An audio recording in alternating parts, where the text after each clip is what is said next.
All right. Well, thank you everybody for joining us tonight. We are recording the webinar and we have the closed captioning on. So hopefully that'll help make it easier for folks to hear and understand everything that's being shared tonight. I'm Autumn Salamak, the Climate Mitigation and Adaptation Officer for the City of Bainbridge Island. And we are here tonight to talk about the new Energy Transitions Initiative Partnership Project, or ETIPP for short.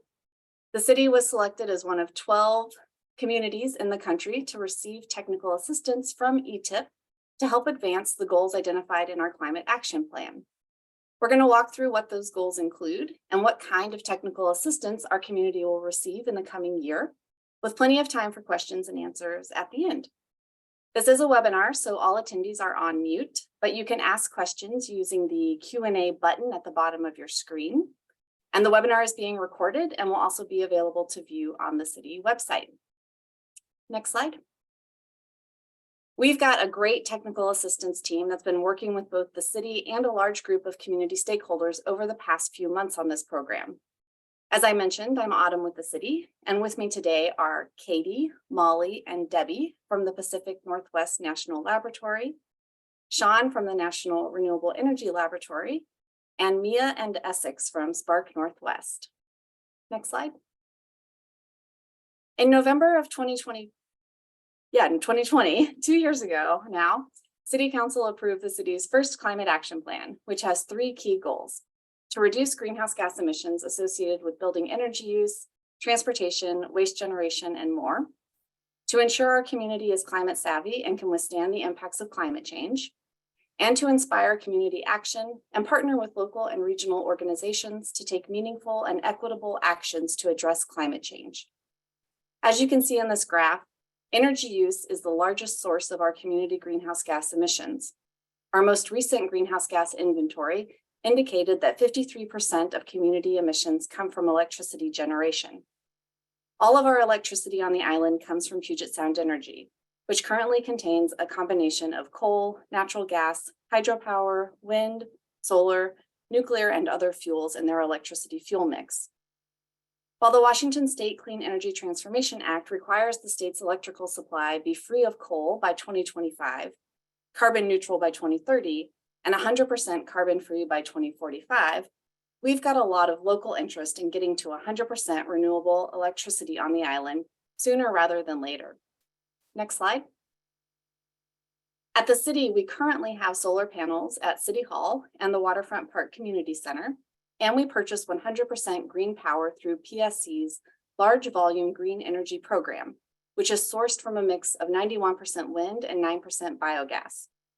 As of February 2022, Bainbridge Island had the highest participation rate in PSC's territory for their green power and solar choice programs, with 1 community solar customer.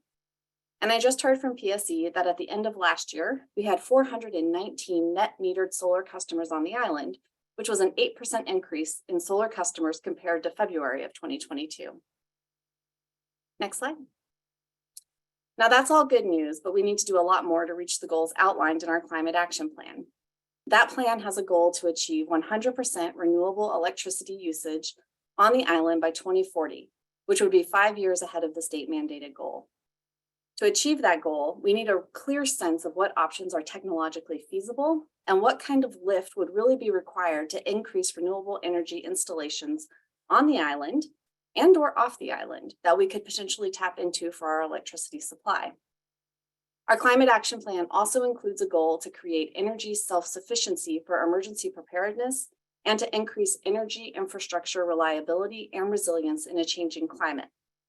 We've started some initial projects to add solar and battery energy storage at our community disaster hubs, but are also interested in what our options and resource needs are for creating both small and large microgrids and energy storage systems to allow for portions or the entirety of the community to be able to operate as an islanded grid during power outages.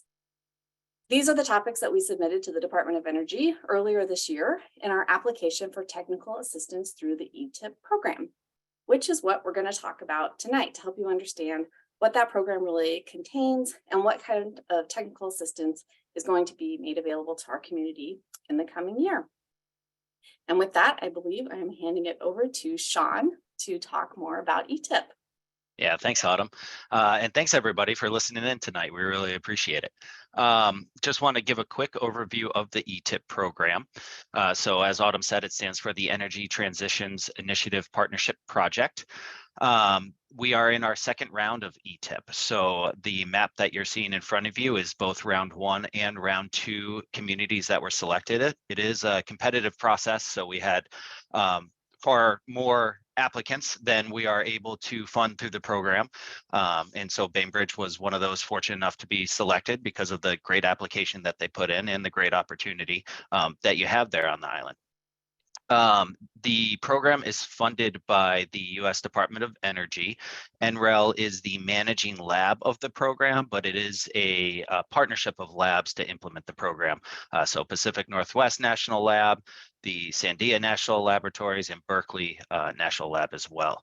And then what also makes this program unique from some of the other technical assistance programs offered is we have a regional partner network that was established. So we have contracted with regional partners who really are the boots on the ground in the different regions. For Pacific Northwest, it's Spark Northwest, and they have done a lot of the outreach, raising awareness of the program, trying to get communities ready to apply, and that type of work, and then really keeping the goals and values of the communities at the forefront as we go forward with the technical assistance. Next slide. What another aspect that makes ETIPP unique among technical assistance programs is it is focused on remote and island communities.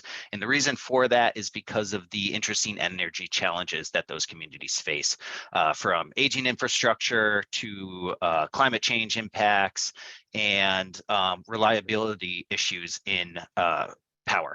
So remote communities tend to be at the end of a line, transmission line. That line goes down. They can be out without power for days or sometimes even weeks. Same with island communities, often only 1 or 2 different lines going into the community.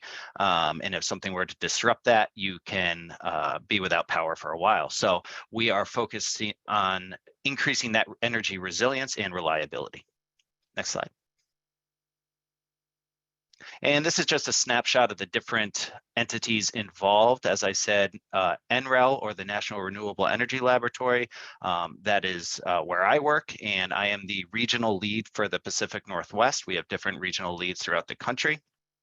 Spark Northwest is the regional partner, and then the technical lead for Bainbridge Island is PNNL, or the Pacific Northwest National Laboratory. City of Bainbridge Island was the applicant to ETIPP that was awarded the technical assistance, and the community that we're working to assist is Bainbridge Island, obviously. And next slide. And this is an overview of the project timeline that we have. So we've spent, well, we started scoping back in August. That's when we first met with City of Bainbridge Island, came out onto the island and met at the offices there. So it's been a very collaborative process, lots of discussions, lots of trying to understand what the past work done on Bainbridge Island are, what the goals are, what was in the climate action plan, all of those things, and making sure we incorporate that into the scope of work and create a scope of work that's achievable in the time frame here.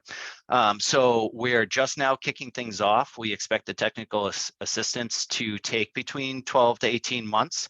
And then following that, we won't just disappear. We'll continue to answer questions and work with the community as necessary. And we'll also ask the community when appropriate to share some of the lessons learned and experiences from the technical assistance and any projects that go forward with other communities that are also going through the same process.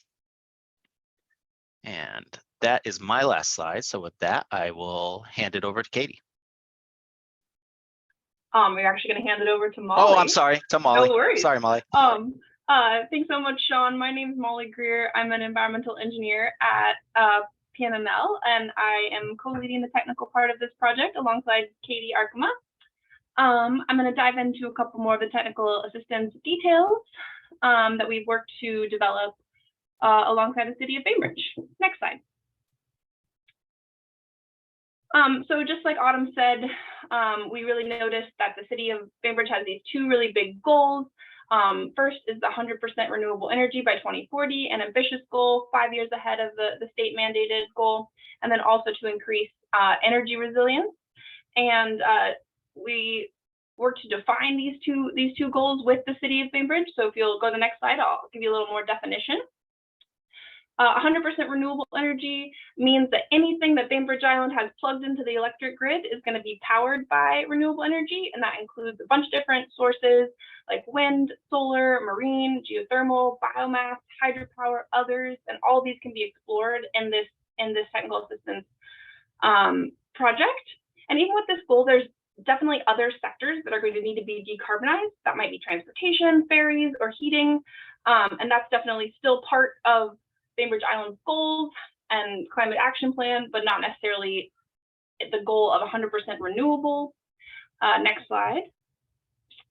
And then increased energy resilience also means that we're planning for the future. We're ensuring that future loads are met, so that might be the decarbonization of those other sectors. We are looking at pathways that Bainbridge might have a backup or microgrid that they could convert to in the case of a natural disaster, and looking at a bunch of different critical facilities that might be at risk in the case of a long outage. And ultimately, this lets the island prepare for and mitigate the risk of unanticipated energy disruption. Next slide. As Sean mentioned, we started the scoping project in August of 2020, had a bunch of different discussions and presentations. You can see a long list of stakeholders that were involved from the state, from the city, from Puget Sound Energy, as well as a bunch of different departments at City of Bainbridge and our technical assistance team, and all those work together to really get community input and make sure we were going in the right direction. Next slide. Scoping process involved first us giving an overview of ETIPP to the community giving us an overview of them and the things that they've done in the past and their ongoing efforts, sharing a bunch of existing reports. We started discussing the application and our potential activities and really honing in. And then finally, we prioritized 2 out of 4 potential activities. And we refined the details of the scope, deliverables, and timeline. And so now I'm going to dive into those 2 activities that we chose. The first activity is the analysis of pathways to 100% renewable. And you can make the little text appear. Perfect. Analysis of that activity includes the analysis of the future electric loads, and that's going to be in collaboration with Puget Sound Energy. We're going to do a high-level island-wide assessment of different renewable energy resources that might be available, and an exploration of different pathways to get to that 100% renewable energy goal. Next slide. The island-wide resource assessment is going to involve looking at solar, at wind, at waste energy, and at marine energy. And the cool thing about all those different renewables is they all have different spatial and seasonal patterns and different locations, and all those can kind of work together to be different options for what might work for Bainbridge. Next slide. The analysis of the future electric loads includes some of the scenario planning. So with all those different renewable options, you're going to have different electricity needs at different times of year. And so maybe some renewable energy sources make more sense than others. And in addition to that, thinking about how those loads might change over time. What if new heat pumps are installed for heating and cooling? You might increase your loads in the summertime considerably as more things are air conditioned. If you were to electrify all your vehicles, it might be sort of more of a constant load across the year. Population increase might be similar, but ultimately using that energy demand data and that kind of analysis of potential pathways for future loads, we can sort of figure out the best renewable portfolio and show Bainbridge what kind of options they might be able to have. Next slide. Back to activity 2 is energy resilience and natural hazards planning. This includes things like identification of critical infrastructure and vulnerabilities to that infrastructure, techno and economic analysis, and thinking about how we might plan a microgrid and storage system that would allow you to have backup power in case of an outage, and then recommendations towards other ways that you could make your systems less vulnerable.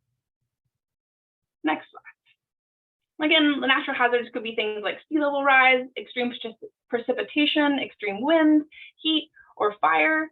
And critical infrastructure could include your hospitals, your fire departments, lots of water lines and this kind of thing. And all of this identification and recommendations is going to be done with a lot of community input and thinking about which things are the most important to have online and what services need to be maintained in this kind of planning.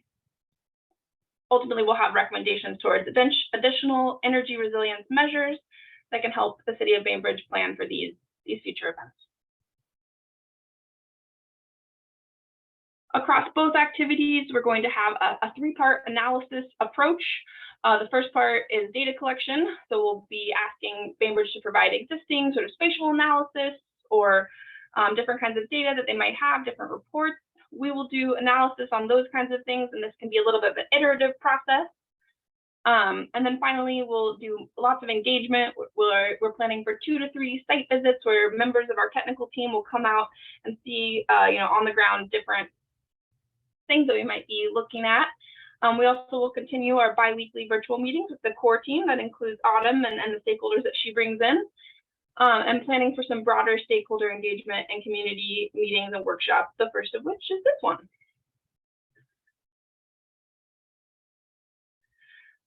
Just a little bit about what you can expect as the deliverables from this project.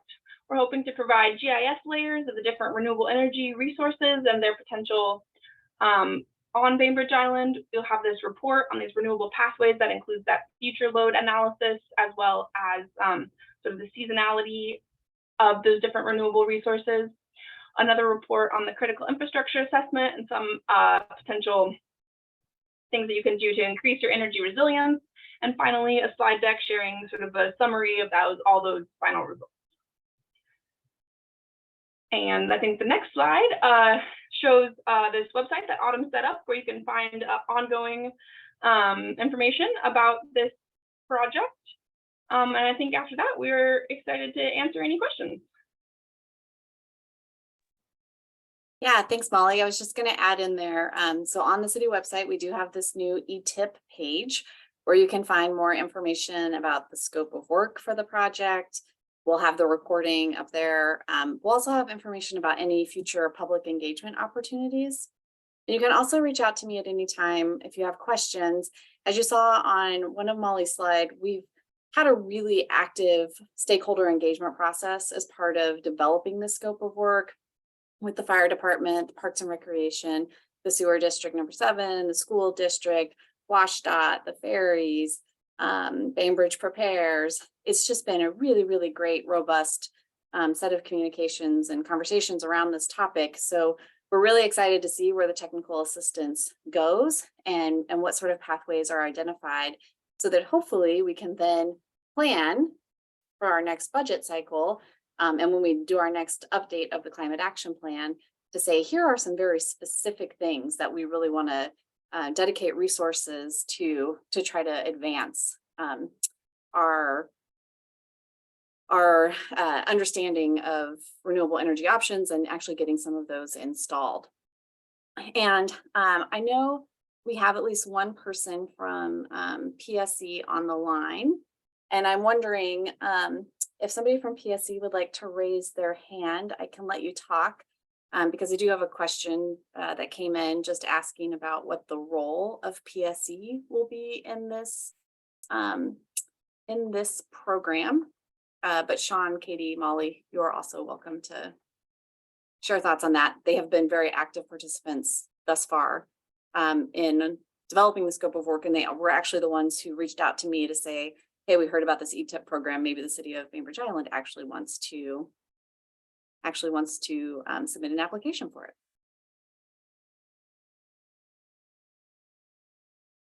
Yeah, I can address it a little bit. So I can't really speak to the current relationship. Autumn might be able to talk about that, but seems to be a good working relationship between PSC and City of Bainbridge Island, and we plan to continue that.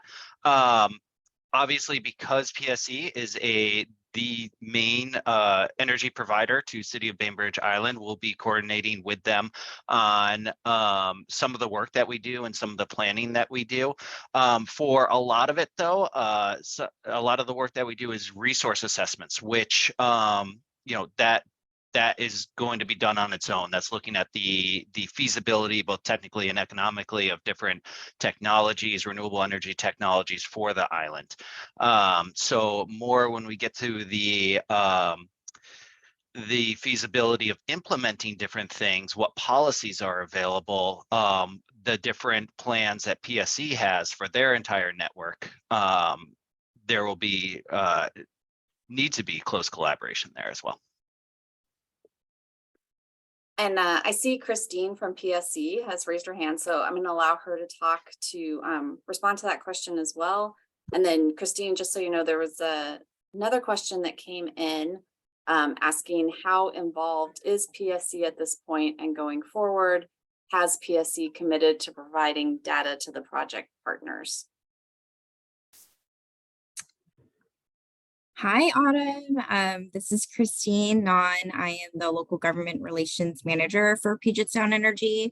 And I have, I actually just came on recently onto the team. And Autumn and I have talked quite a bit about this and have a great relationship. I just want to quickly share what Sean briefly said is we are the energy provider to Bainbridge Island. And we really appreciate the partnership and being a part of the webinar. We're really a strong supporter of the city for moving forward in this grant, and we've been very engaged and interested in the program.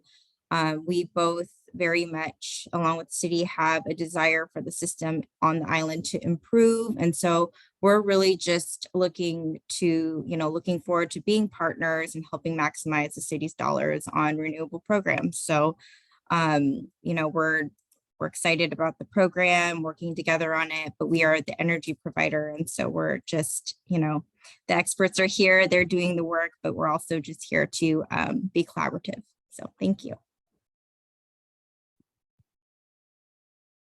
Yeah, Christine, there was also a follow-up question here. How the transmission network works with this project, and how much locally produced energy will PSE allow on the transmission lines for net metering? I'm not sure if that's too detailed of a question to answer right now.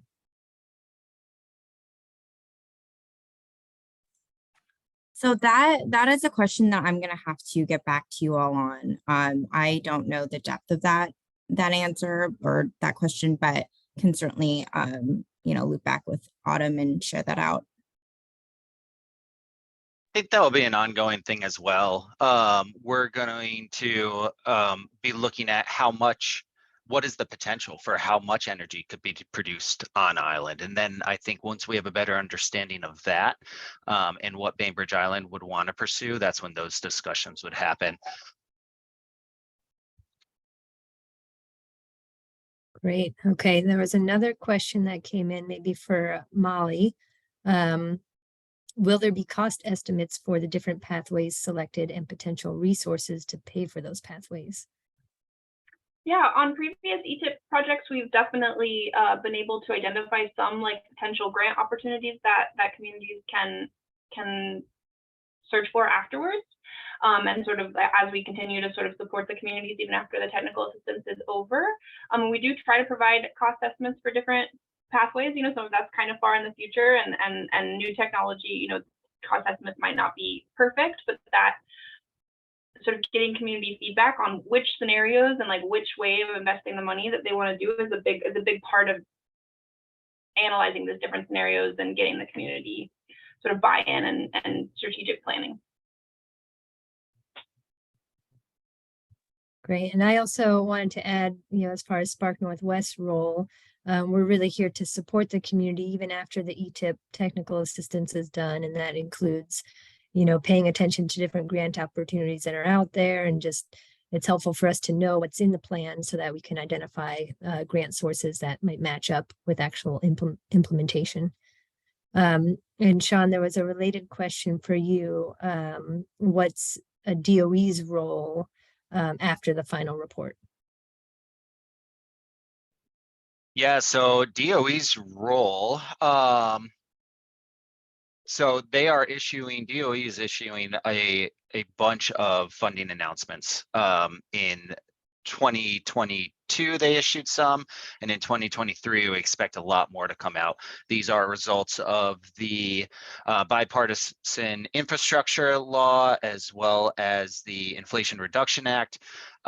So this technical assistance will put Bainbridge Island in an even better spot. I would say they're already in a pretty good spot to apply for some of those funding announcements, but this will put them in an even better spot to pursue some of those. So aside from that, as well as the knowledge sharing, there won't be like an ongoing role necessarily from DOE, but hope to continue to support Bainbridge as they go after other opportunities. There was one other question that I saw that came through the chat that I can address really quickly too, and that was about the finance for homeowners and neighborhoods to establish microgrids or generate their own energy.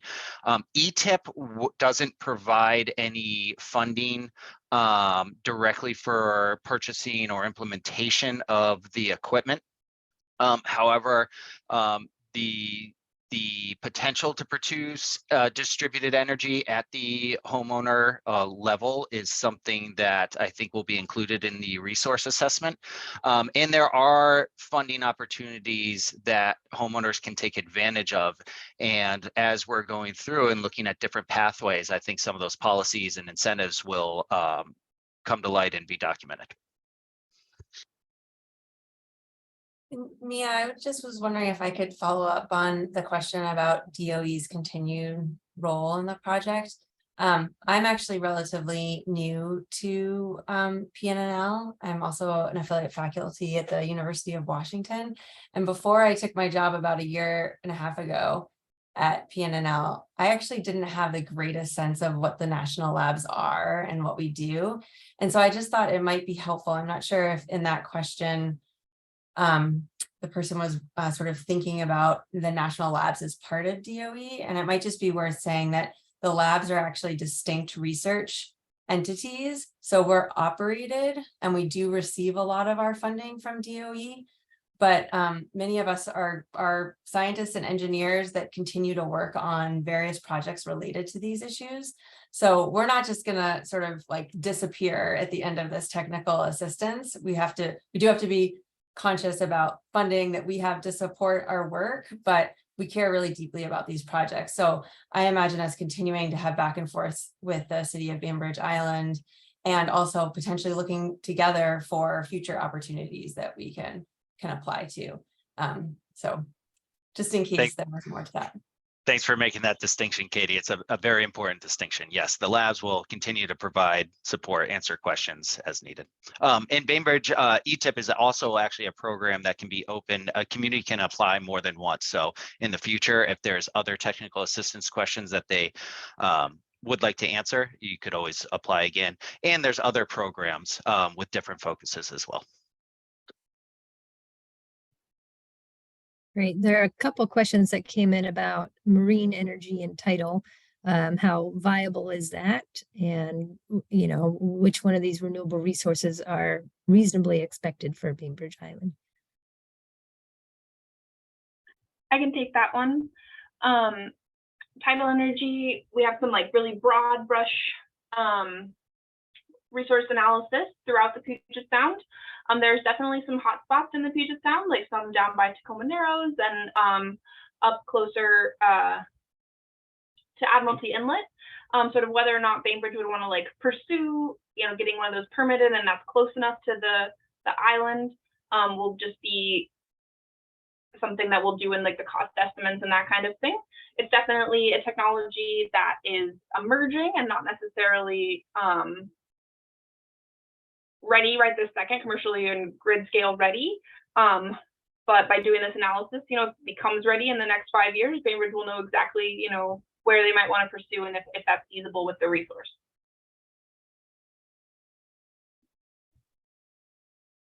Great. Okay, another question here.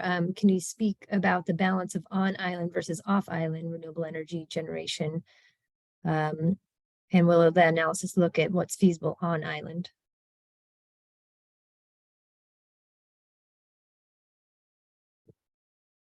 Yeah, I think we'll be looking at both. Obviously, off island is a broad picture to look at. So we are going to be focusing on island, but as far as reaching that 100% renewable energy, you know, the chances of that all coming from on island, it's unlikely that all that energy would come from on island production. And so that is where, you know, close collaboration with PSE will occur, see what they have planned.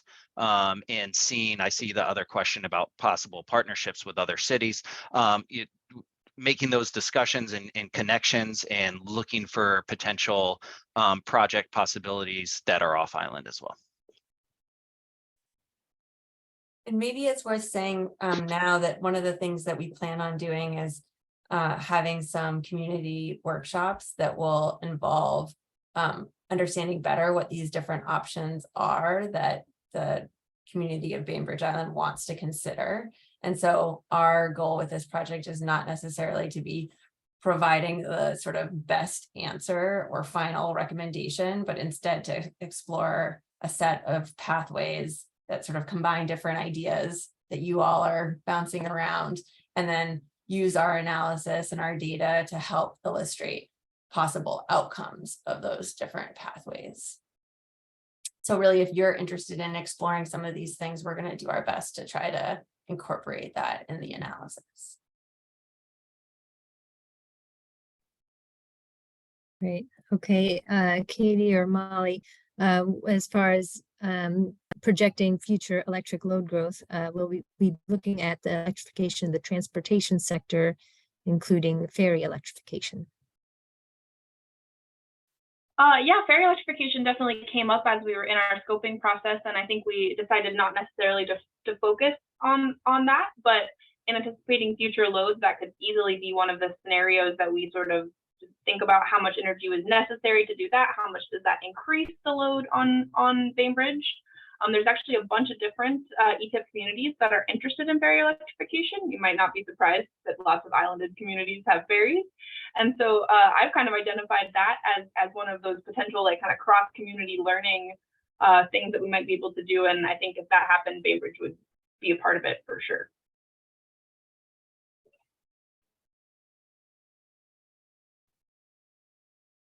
Okay, Autumn, looks like there's a question for you. Does the city have a task force or team working on the IRA and BIJA grant applications? We do not have a task force or a team, nor do we sadly have staff dedicated at the city to grant applications or grant administration. But we did have a special guest speaker at a recent climate change advisory committee meeting from, I believe it was Representative Kilmer's office, to give us an overview of what some of the funding opportunities may be.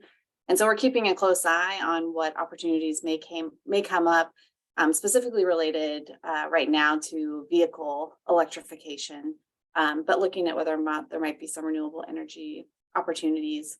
And I anticipate that those are conversations we'll continue having in the climate change advisory committee meetings as well.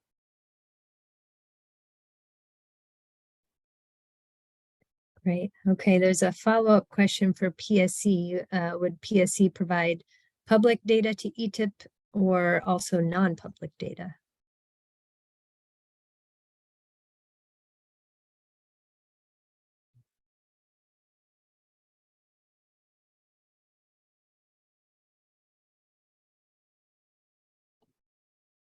Christina, are you?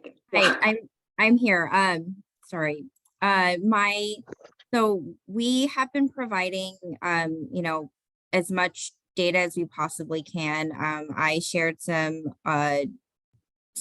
data recently with Autumn, and so we are very happy to be partners and share, you know, everything that we are able to on the project, and you know, being supportive. So yeah.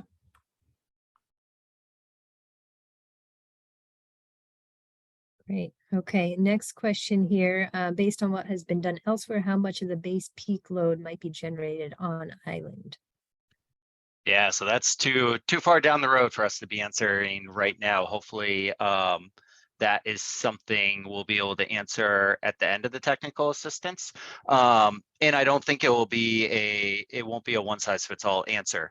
There's going to be different pathways. Whenever we look at how to accomplish a goal like 100% renewable energy, you're going to look at different ways to get there with different trade-offs, different costs of technology, how much land is available, environmental concerns, a whole different slew of things, capital costs, that are going to determine how much you want to pursue on island versus purchasing RECs or other avenues to reach that goal.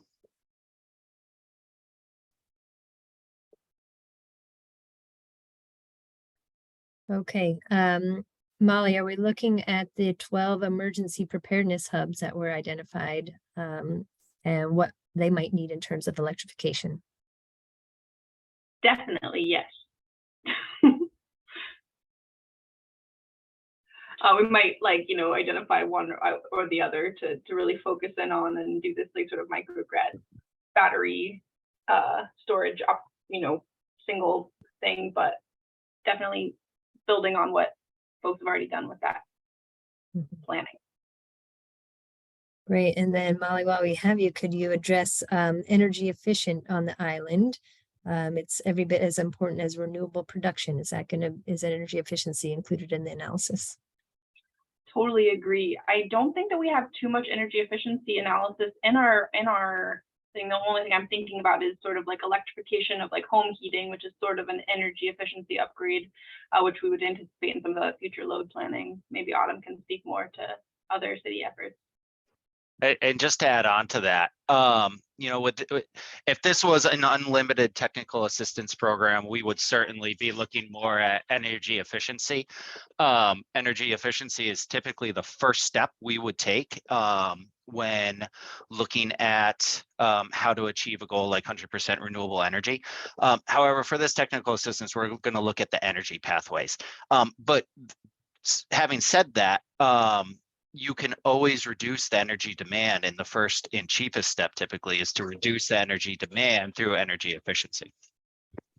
And that may be one thing to mention is that, like we had said earlier, these different pathways can reflect different questions that community members are interested in. So without us having to do a whole bunch of extra analysis, we can also include different assumptions about energy efficiency in our sort of total needs. So you could ask questions like, okay, if we were able to sort of increase energy efficiency by X amount, how would that sort of influence the pathways? So there are ways we can incorporate it even without doing sort of specific analysis or a specific engagement around efficiency. Yeah, and I'll just add in that energy efficiency is certainly an important part of our climate action plan and will be important to help us meet our emission reduction goals. But everyone has an opportunity right now to get started with energy conservation actions through our Climate Smart Challenge, which you can find on our city website as well. There are lots of simple activities that you can complete to help reduce your energy load, improve the comfort of your home, and also save money. And on our Climate Smart Bainbridge website, we also have links to all of PSC's rebates and incentive programs, and lots of just good information to help you identify what might be the best action for you to complete for your home on the efficiency front.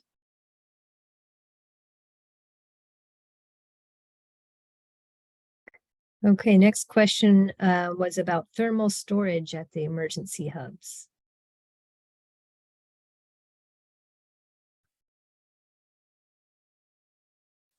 I will just say, Sean, so we have a separate project that we have completed the first phase of, which is looking at the potential to add solar and battery energy storage we looked at 6 of our community disaster hubs. And the intent there was to look at how we could help to decarbonize the energy supply for those buildings, most of which are private buildings. We only have really one city-owned facility that is one of our community disaster hubs, and to also look at whether or not there was potential for battery energy storage to provide some ongoing capacity at those hubs during prolonged power outages. So we do have 2 projects that we're looking at moving forward right now, one to add solar panels and the other to add solar and battery energy storage. That's separate from this analysis. We're not really doing site-specific analyses for each of the disaster hubs here, but Sean can talk a little bit more perhaps about what that scope does look like. Yeah, and this question was specifically about thermal energy storage. So anytime we're talking resilience, we're always talking about energy storage. And really the most widely and cost competitive technology right now is going to be battery storage. Thermal storage, it would be hard to imagine it coming out as cost competitive with battery storage on Bainbridge Island. So most likely we will not be looking at that for the island.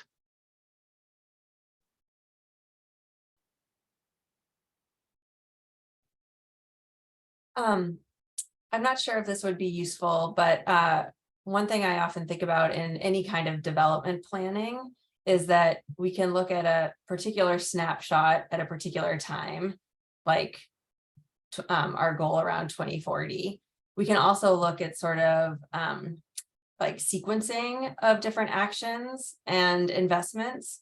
And so I think kind of building on what Sean said, and there was an earlier question about marine energy and how ready it was. We can do things like look at particular technologies in the near term and then sort of say, okay, if there's interest in these technologies that may not come on board for a number of years, what can be done in terms of next steps for exploring those, or make assumptions about if cost of some of those were to come down, at what point might they be more reasonable to explore. So again, kind of depending on our conversations with all of you and how those pathways take shape, there's a lot of flexibility in terms of how we explore some of these options. And we just need to sort of think about where do we want to prioritize our deeper analysis versus where can we kind of give you sort of maybe higher level information that you can then explore further in future projects.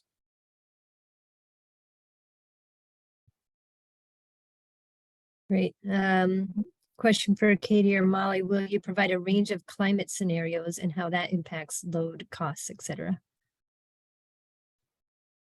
I can go.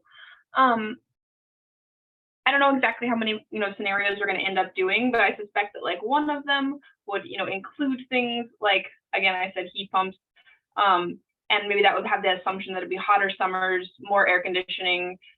So each scenario is going to have a bunch of different things that we're having to input in, and sort of what would be the optimal renewable energy resource balance with those assumptions. And we're going to work with the community and with Autumn to pick those scenarios. And if like the climate scenarios, the ones we really want to focus on, then that'll be the plan.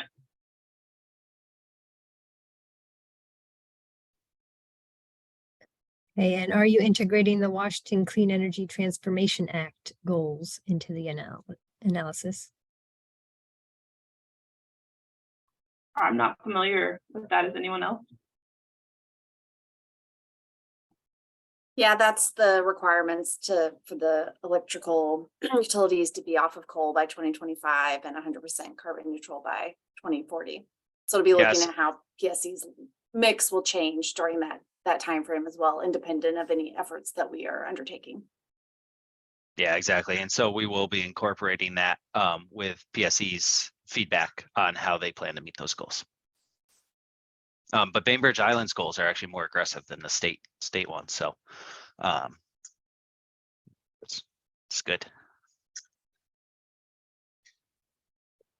One thing, just based on the questions that I think I should add to, lots of great ideas, lots of great thoughts and topics. Unfortunately, we are limited in scope and how much we can do, both from a funding and a timing perspective, based on just how the program was designed.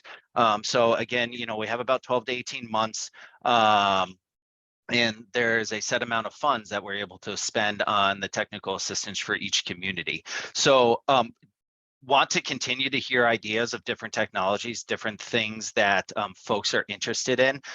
What we will focus on with the resource assessment and other actions are the things that are commercially proven, cost competitive, and are going to be the less risky options to meet your goals for our assessment. Because if we start to try to include everything, it can quickly, there's tons of technologies out there. There's even more emerging technologies. And so we did have to focus.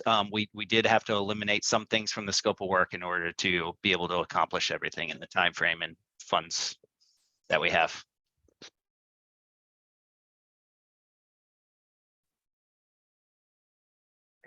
Okay, I think the last question I see, are there any examples of communities similar to ours that have moved forward with reaching 100% renewable energy?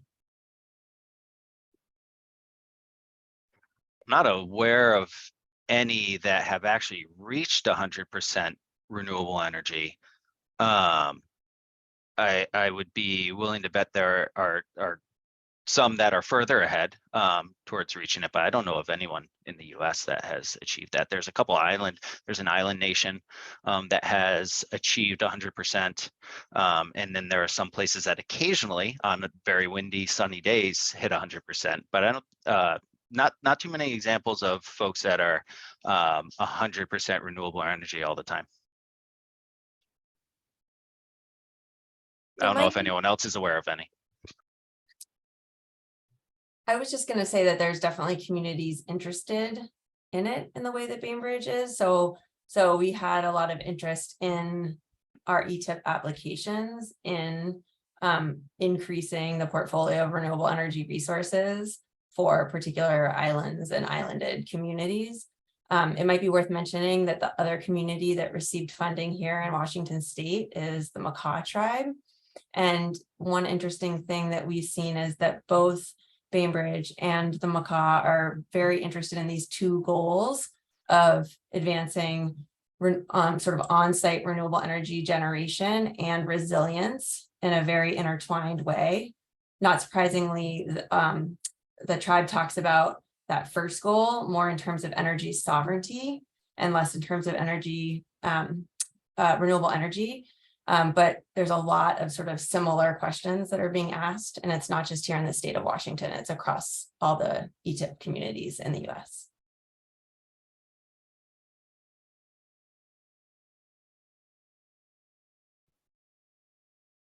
Okay, then there was another question that came in. Microhydro from any kind of head pressure of fresh or effluent? I think Bainbridge probably has too small of a footprint for microhydro. It would be small. It could probably power a household, maybe. And I don't know about the head height on island and elevation change or any of those things, so I can't answer that question right now.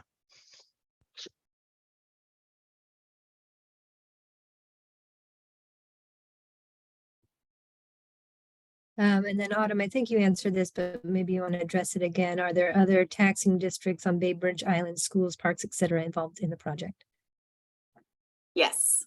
On our ETIPP website, you can see the list of all of the groups that have been participating, but we have had participation from the school district, from the fire department, from Parks and Recreation, from sewer district number 7, Bainbridge Prepares, and several others as well. So yeah, we really tried to pull in anybody that we thought had a sufficient amount of space and or equipment that could be either significantly contributing to electricity loads in the future with the adoption of new technologies, and or had property and space that could be viable candidates for renewable energy, and really wanting to make sure that we had, the highway folks and state ferries engaged in this conversation as well, just knowing that there are some pretty big electrification plans taking place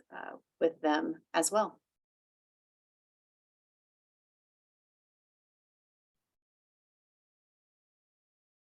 Great. Let's see. There was another question about collaborations with Poulsbo, Squamish, Bremerton. I'm not sure we're able to address that right now, or Autumn, if you have any thoughts on what those cities are doing and possibilities to collaborate? We talked about this a little bit, I think, Sean, didn't we, at the very beginning? We haven't had any direct conversations with them because the ETIPP program is was very specifically focused on our geographic boundary. But that is another, element of our climate action plan, is looking at how we can be regional leaders and collaborate with our surrounding communities. So it seems most likely to me that once we complete this process, that it might be a good opportunity to share the learnings with those other communities and talk about where there might be opportunities working with PSC to potentially leverage some messaging or look at future campaigns that we might want to do in collaboration with other communities, like we did several years ago with the Repower energy efficiency programs. Great. And it looks like somebody sent a link to Burlington being 100% renewable energy. So I'll copy that link in the chat here if other people are interested in looking at that. And it looks like there is one more question here for PSE. PSE is an investor-owned utility that wants to maximize returns to shareholders. What incentive do they have to participate in encouraging locally produced energy?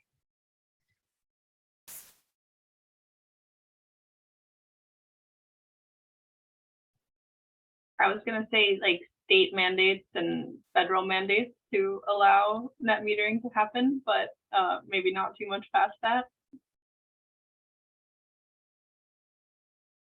And I will say Christine is new.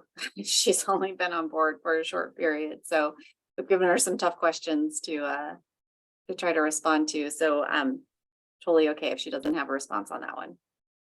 So we are regulated by the UTC, and we're a Washington Energy, policy partner. We're also part of, the CETA conversation. I mean, we're all partners in this, and, we're all, all of our employees are, members of the community as well. So we are all, we have our own, beyond net zero goals, and we're, all very much supporters of this as employees, and as community members. So, we're looking forward to, continuing to work together and be partners in this. And yeah. Great, thank you, Christine. Okay, we just have a few minutes left, and I think there's one final question that we can wrap up here.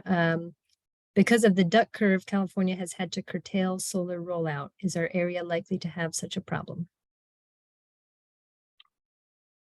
I don't know that. I think we'll do something like that in our analyses on other projects. We've had not only those like seasonal variations in the renewables, but also the daily production, and so we can like look at that kind of thing. And I don't know if the region has had to curtail certain times of day for solar production.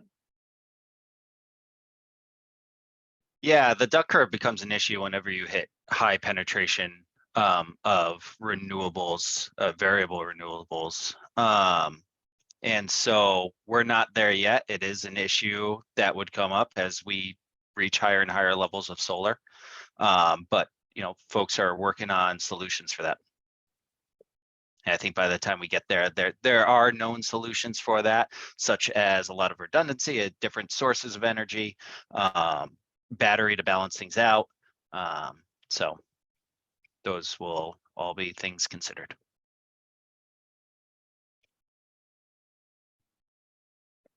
Great, and Autumn shared the link there for more information. You can see her email and phone number here too if you have more questions. I don't know, Autumn, if you wanted to conclude with kind of next steps.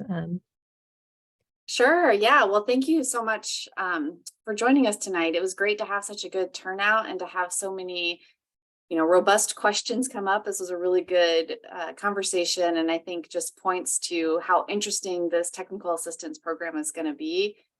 We are really fortunate to have, this entire national laboratory team here with us, and we're really excited to see what this technical assistance program delivers. So keep an eye on the website and stay tuned for more information about future public engagement opportunities.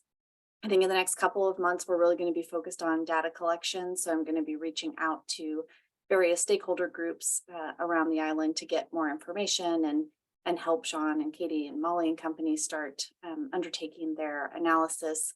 But we will share more information as soon as it's available. And yeah, thank you all so much again for joining us tonight, and enjoy the rest of your week. Thanks all. Thanks for joining us, everyone. Thank you. Thanks for your good questions.